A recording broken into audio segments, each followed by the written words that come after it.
നിങ്ങളുടെ ഇഷ്ട പരമ്പരകൾ എക്സ്ക്ലൂസീവായി സൺ നെക്സ്റ്റ് ആപ്പിലൂടെ തികച്ചും ഫ്രീ ആയി. ഇപ്പോഴേ ആപ്പ് ഡൗൺലോഡ് ചെയ്യൂ. എപ്പോഴാ മാറുന്നെന്ന് പറയാനും പറ്റുന്നില്ല. ദേവേട്ടാ, ഒരു കുടുംബമാവുമ്പോ ഇങ്ങനെ ചെറിയ ചെറിയ പ്രശ്നങ്ങളൊക്കെ ഉണ്ടാവും. അതിന് സ്വന്തം മോനെ ഇറക്കി വിടണോ? എനിക്ക് സൂര്യക്കേടാന്ന് തോന്നിയാൽ ഞാൻ ആരാണെന്ന് നോക്കല് ഞാൻ ഇറക്കി വിടും. നിനക്കൊരു ബാധ.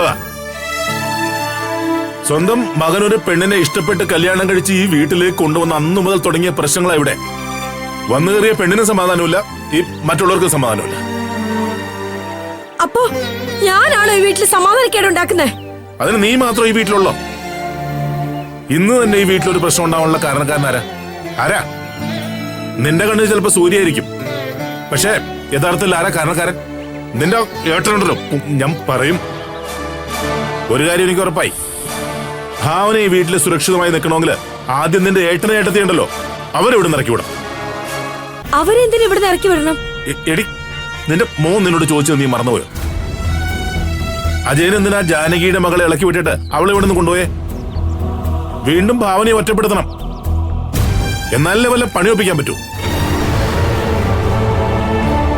ജേ, ഇത്രയൊക്കെ ചതി നിന്റെ ഏട്ടൻ ഭാവനോട് ചെയ്തു എന്ന് നിനക്ക് ബോധ്യമായിട്ടും നീ വീണ്ടും നിന്റെ ഏട്ടനെ ഏട്ടത്തെയും സഹിക്കണമെങ്കിൽ അതിന്റെ പിന്നിൽ തക്കതായ എന്തോ കാര്യമുണ്ട്.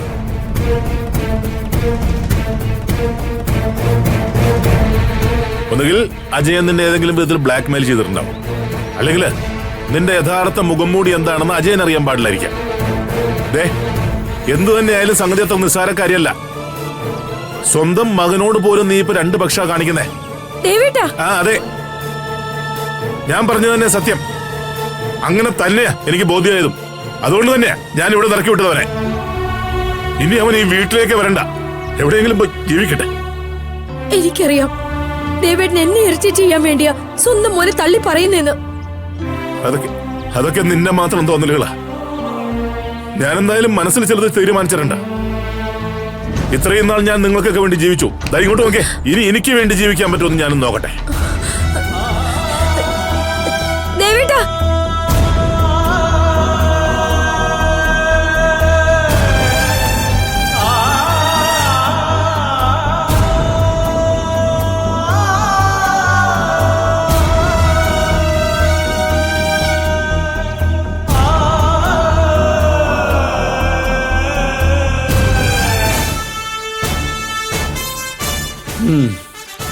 ഇനിയിപ്പം നമ്മുടെ പദ്ധതികളൊന്നും നടക്കത്തില്ലെന്നാ തോന്നുന്നത്. ഒരു വിധത്തിൽ അത് നന്നായി അജേട്ടാ. നമ്മുടെ മോളെങ്കിലും സുഖമായിട്ട് ഇവിടെ കഴിയുമല്ലോ. എന്തു സുഖം! പ്രസവം കഴിയുന്നിടം വരെ കണ്ണേ പൊന്നേ കരളേന്നൊക്കെ പറഞ്ഞു നോക്കും. അവസാനം കുഞ്ഞിനെ തിരിച്ചു കൊടുത്തിട്ട് വെറും കൈയോടെ പോകുമ്പോ പഠിച്ചോളൂ. ഏയ്, അങ്ങനെയൊന്നും ഇവിടെ ആരും ചെയ്യൂല. നമ്മൾ നെറുകേട് കാണിച്ചാലും ഇവിടെ ആരും അങ്ങനെ കാണിക്കില്ല. എന്റെ സഹോദരിയെ ഞാൻ അറിയുന്ന പോലൊന്നും നിനക്കറിയത്തില്ലല്ലോ. ചുട്ട കോഴിയെ പറപ്പിക്കാൻ പറഞ്ഞാൽ പറപ്പിക്കുന്നവളാ ജയ. ഓ, നിനക്കും നമ്മുടെ മൂക്കും തീരെ ബുദ്ധിയില്ലാതായിപ്പോയി. അല്ലേൽ എന്നേ ഇതിനൊക്കെ ഒരു തീരുമാനം ഉണ്ടായേനെ. അജേട്ടൻ ഇങ്ങനെയൊക്കെ പറഞ്ഞാ മതിയല്ലോ. ഇപ്പൊ മാനസ പ്രസവിക്കാൻ പോകുന്ന കുഞ്ഞ് ആരുടെയാണെന്ന് ദൈവത്തിന് തന്നെ അറിയാം. ആ സുനിലിന്റെ കുഞ്ഞാണെങ്കിൽ പിന്നെ എല്ലാം തീർന്നു. ഇതാ നിനക്ക് ബുദ്ധിയില്ല എന്ന് പറയുന്നത്. ആ മഹേന്ദ്ര ശർമ്മയെ ചില്ലറക്കാരനൊന്നുമല്ല, നല്ല ആസ്തിയുള്ളവൻ തന്നെ. മാനസ പ്രസവിക്കുന്ന കുഞ്ഞിന് സുനിലിന്റെ കുഞ്ഞാണെങ്കിലേ മാനസ മോള് സേഫ് ആകും. നമ്മുടെ മോക്കൊരു നല്ല ജീവിതം കിട്ടും. അതേസമയം സൂര്യയുടെയും ഭാവനയുടെയും കുഞ്ഞാണെങ്കിലേ കുഞ്ഞിനെ കൊടുത്തിട്ട് പൊടിയും തട്ടി പോകേണ്ടി വരും. അച്ഛനും അമ്മയ്ക്ക് നിശ്ചയമില്ലെങ്കിൽ പിന്നെ എന്തിനാ ഇവിടെ നിന്ന് കണക്ക് കൂട്ടുന്നേ? എന്റെ വയറ്റിൽ വളരുന്ന കുഞ്ഞ് ഭാവനയുടെയും സൂര്യയുടെയും കുഞ്ഞാ. അതിൽ എനിക്ക് നല്ല വിശ്വാസമുണ്ട്. ആവശ്യമില്ലാതെ ഓരോരോ പ്രശ്നങ്ങൾ ഉണ്ടാക്കി സൂര്യയും ഭാവന ഇവിടുന്ന് ഓടിച്ചില്ലേ? ഇതിന്റെയൊക്കെ വലിയ ആവശ്യം ഉണ്ടായിരുന്നോ? അച്ഛനെന്തിനാ ജാനകി ആന്റിയുടെ മോളെ ഇളക്കി വിട്ട് പ്രശ്നം ഉണ്ടാക്കിയത്?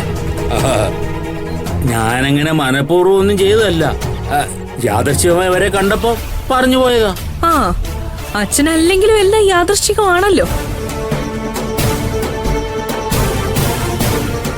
എന്തായാലും നിങ്ങൾ അങ്ങനെ ഒരു പ്രശ്നം ഉണ്ടാക്കിയതുകൊണ്ട് ഭാവന ഇവിടുന്ന് പോയി. അല്ലെങ്കിൽ ഭാവനയുടെ കുഞ്ഞിനെ നിങ്ങൾ നശിപ്പിക്കാൻ നോക്കുമായിരുന്നു. അച്ഛനും അമ്മയും ഇനിയെങ്കിലും കരുതിയിരുന്നോ? ദേ, സൂര്യൻ നിങ്ങൾക്ക് ശരിക്കും അറിയില്ല. ഇപ്പൊ തന്നെ സ്വന്തം അനന്തരവന്റെ കയ്യിൽ നിന്ന് പലപ്പോഴായിട്ടും അച്ഛൻ നല്ലതുപോലെ വാങ്ങിച്ചു കൂട്ടിയിട്ടുണ്ട്. അതൊന്നും മറക്കണ്ട.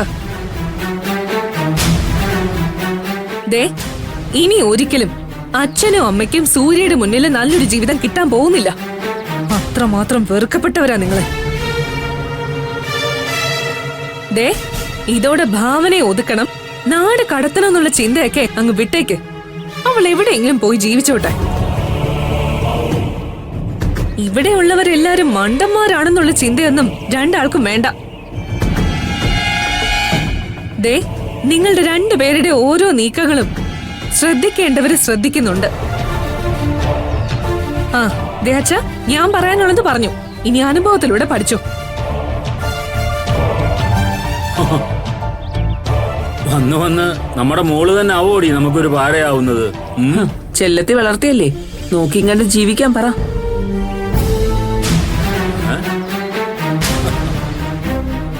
ഭഗവാനേ. രമേശ്, എന്നാലും നമ്മളാരും പറ്റിച്ചല്ലോടാ. അമ്മേ, മായേച്ചി, അമ്മേ. അയ്യോ, അണ്ണാ, എന്താ സേതുട്ടാ? സൂക്ഷിച്ച്. അണ്ണാ, വീഴൂ. സേതുട്ടൻ കുടിച്ചിട്ടുണ്ടോ? അതേന്ന് ഞാൻ കുടിച്ചിട്ടുണ്ട്. ഞാൻ ഭാഗ്യമില്ലാത്തവനാ, അതുകൊണ്ടാണല്ലോ ഞാൻ ലക്ഷങ്ങളുടെ കടക്കാരനായത്. കടക്കാരനായിരുന്നോ? എന്തൊക്കെയാ പറയുന്നേ? എന്താ രമേശ, സേതുട്ടൻ എന്തൊക്കെയാ പറയുന്നേ? അതേ മായേച്ചി, അവര് ശരിക്കും നമ്മളെ പറ്റിക്കുകയായിരുന്നു. ആ ഫംഗ്ഷൻ ക്യാൻസൽ ആയെന്ന് അറിഞ്ഞപ്പോ ആ വിവരം നമ്മളെ അറിയിച്ചിരുന്നെങ്കിൽ ഇത്രയും നഷ്ടം വരില്ലായിരുന്നു. സേതുട്ടൻ ആരെ ഈ തല്ലിന്നൊക്കെ പറയുന്നേ? ആ രാജശേഖരനെ തന്നെ. അയാളാണ് ഇങ്ങനൊരു ചതി ചെയ്തത്. ഒരൊറ്റ എഴുത്തിന് ഞാൻ വെറുതെ വിടത്തില്ല മയൻ, നോക്കിക്കോ. ഞാൻ അവന് കാണിച്ചു കൊടുക്കുന്നുണ്ട്. എന്തൊക്കെയാ സേതുട്ട ഇത്? എന്തിനിങ്ങനെ ഓരോ പ്രശ്നത്തിൽ പോയി തലയിടുന്നേ? ഒഴിയോ? ഇനിയിപ്പോ എന്തൊക്കെയാ നടക്കാൻ പോകുന്ന ദൈവത്തിന് തന്നെ അറിയാം. അമ്മേ, ഭാവനെ. എന്താ മായ, എന്തോറ്റി? എന്താടാ സേതു? നീ കണ്ടില്ലേ അമ്മേ, മൂക്കറ്റം കുടിച്ചിട്ടുള്ള വരവാ. സേതു, സേതുട്ടാ, സേതുട്ടാ, എന്താ എനിക്ക് സേതുട്ടാ? എണീരണ്ണ. എന്ത് പറ്റി രമേശേട്ടാ? എന്തിനായിരുന്നു ഇങ്ങനെ വീണ്ടും വീണ്ടും കുടിക്കുന്നേ? സേതുവേട്ട് ഇന്ന് കാറ്ററിംഗ് ചെയ്തു കൊടുക്കാന്ന് പറഞ്ഞ ഫംഗ്ഷൻ മുടങ്ങി.